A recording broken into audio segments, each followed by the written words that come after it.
So now that we're in a market with a lot of inventory, I'm often asked, when do we decide that we need to make a price correction, a price reduction in our asking price? And how do we make that decision as far as the timing and the price by which to reduce it, right? How much to reduce it? Honestly, it's very, very simple. This is math. This is physics. 1 + 1 will always equal 2.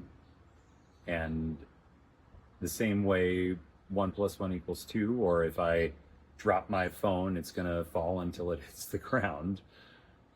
If we've got 8 showings and no offers, we know that we're overpriced. Now, if we've got 8 showings in a 2 to 3 week period in our current market, I know that we're probably only overpriced by a little bit. We're not missing the mark by a lot. So we might only have to come down to the next incremental list price that'll put it in front of new buyers who hadn't previously seen it.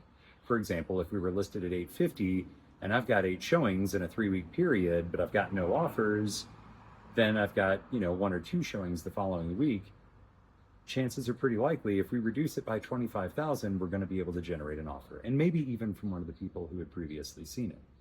However, if I've got any 2 week period with fewer than 2 showings, that's 1 showing per week, I already know that we are so overpriced that buyers aren't even coming to look at it because they don't see the value on paper or on screen commensurate with the price we're asking to even want to come look at it.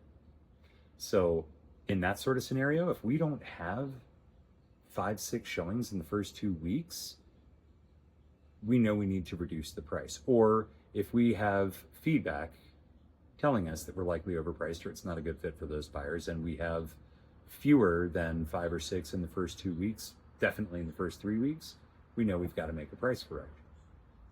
Probably a larger one. We probably need to drop it by about 50,000 at that point. And it's not based on percentages, it's based on price ranges. Because anytime you make a price correction, what you're doing is you're repositioning the home in the marketplace to put it in front of other buyers who had never previously seen it. Because buyers search to even $25,000 or $50,000 or $100,000 price increments, right? So if you're at $850 and you don't have nearly enough showings, dropping it to $825 isn't going to put it likely in front of enough new buyers to show the value.